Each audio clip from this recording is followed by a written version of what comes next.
नमस्कार दोस्तों, कैसे हैं आप सब? मैं प्रज्ञा आपका हार्दिक स्वागत करती हूँ अपने प्रोग्राम में।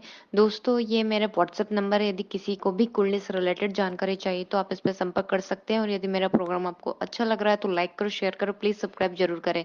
दोस्तों, वैसे तो हम हर संडे को कुंडली लाते हैं, पर एक हमारे जो दर्शक बहुत ही ज्ञानी हैं और ज्ञान के गुरु जैसे ही हैं, आप पिता समान है वो, तो उनकी कुंडली अध्ययन काफी समय से अटका हुआ था, तो फिर उनको संडे की जगह मैंने थर्सडे को ही लाने का सोचा। तो इसीलिए मैं उनकी जो वाइफ है, मैम है, उनकी कुंडली का अध्ययन कर रही हूँ। तो उनका नाम है माधुरी मैम। जो उनकी कुंडली बनती है वो मकर लग्न की बनती है, राशि सिंह राशि होती है। दोस्तों, मकर लग्न कैसा होता है? वो पानी में जैसे मगरमच्छ कैसा रहता है, शांत है एकदम, नहीं किसी से छेड़ना नहीं, रहस्यमय स्वभाव के होते हैं ये लोग।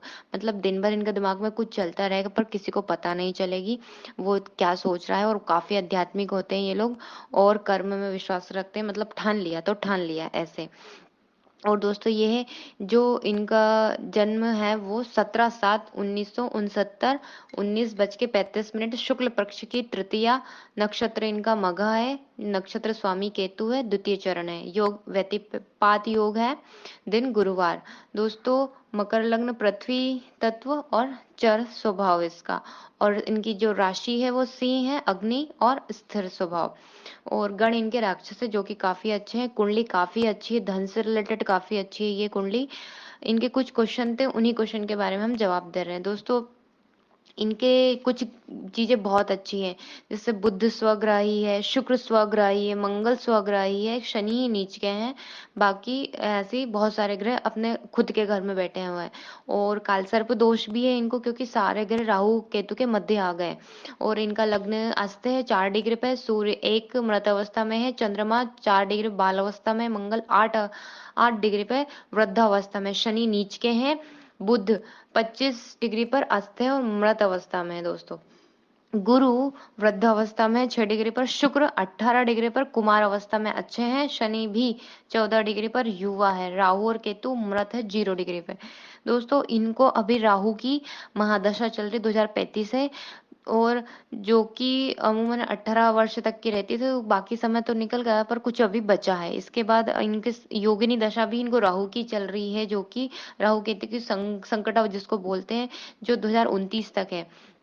और दोस्तों, गोचर में अभी क्या इनके सुख भाव में राहु बैठे थे, जो कि काफी इनको प्रॉब्लम दिया होगा, इनके सुख में उन्होंने कटौती करी होगी, प्रॉब्लम दी होगी।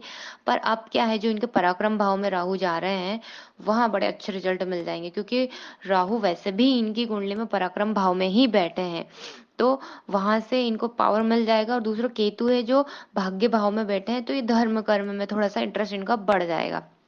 इसके बाद दोस्तों, लग्नेश है वो फोर्थ भाव में गए, अर्थात व्यक्ति का हृदय बड़ा अच्छा होता है। क्योंकि शनि बैठे हैं सुख भाव में, तो जो लग्नेश भी है और धनेश भी है, तो व्यक्ति को गाड़ी मकान सुख सुविधा भूमि वाहन सबका सुख मिलेगा अपनी लाइफ में। और इनकी माता कैसी होगी, तो रूल्स वाली होगी। मतलब जब जो भी ये मैम है इनकी माता थी, वो टाइम पर अपने हर चीज करना पसंद करती थी, रूल्स वाली। और लग्नेश शुभ भाव में बैठे हैं, तो व्यक्ति का ध्यान सुख से संबंधित चीजों में ज्यादा रहता है। मतलब मुझे ये भी करना है तो मुझे वो सुख देना है परिवार को, ये इसके लिए व्यवस्था करना है, ऐसा व्यक्ति का ध्यान रहता है। अष्टम में सूर्य होकर सप्तम भाव में बैठे हैं और इन्होंने परिवर्तन के लिया है चंद्रमा से, जो को सप्तम पति बनते हैं और अष्टम में बैठे हैं वो। तो ये अच्छा परिवर्तन नहीं है, क्योंकि सप्तमेश और अष्टमेश का परिवर्तन वैवाहिक जीवन के लिए अच्छा नहीं माना जाता है। तो इनको थोड़ी समस्या दी होगी, स्वाभाविक है, अब तो काफी एज हो चुकी है। और दोस्तों, ये है कि मृत अवस्था में है सूर्य भी, तो सूर्य आराधना जरूर करें, क्योंकि ये अष्टमेश बनते हैं ना, तो इनको वहां बल देना जरूरी हो जाता है। बीमारी का इन्होंने पूछा था, तो इतनी बड़ी कोई बड़ी बीमारी नहीं होगी। शनि बैठे हैं तो हड्डियों से रिलेटेड थोड़ा बहुत प्रॉब्लम हो जाएगा। बाकी अष्टम में शनि है तो फेफड़े के कारक है वो चंद्रमा होते हैं, तो चंद्रमा इनके अष्टम भाव में बैठे हैं। और वो भी पाप कर्तरी योग में ले लीजिए, क्योंकि सूर्य भी पापी ग्रह है और उधर केतु है। तो हृदय से रिलेटेड थोड़ी सर्दी और नोस नाक से रिलेटेड प्रॉब्लम हो सकता है भविष्य में इनको देखने के मिले। बाकी इतना कोई खास इशू नहीं है इनको।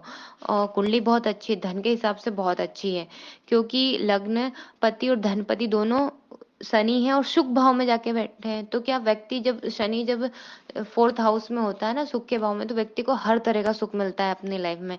फिर इन्होंने पूछा था कि विदेश सेटलमेंट के योग, तो मैम के तो बिल्कुल भी योग ही नहीं बन रहा विदेश सेटलमेंट के। हाँ, ट्रैवलिंग कर सकती हैं, हवाई यात्रा कर सकती है, पर ऐसे योग नहीं है कि ये फॉरेन जाके रहें या सेटल हो जाए वहीं पे।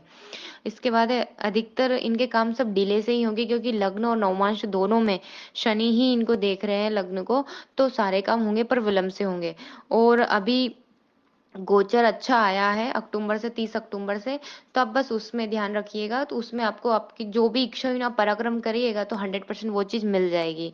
और दोस्तों ये है कि चंद्रमा भी पाप करतरी योग में है, तो आप हो सकते तो ओम सोम सोमाय नमः का भी जाप कर सकते हैं, आपको बल मिलेगा इससे मन की स्थिति को, और देवी की साधना भी इनको बहुत अधिक फलेगी। धन्यवाद।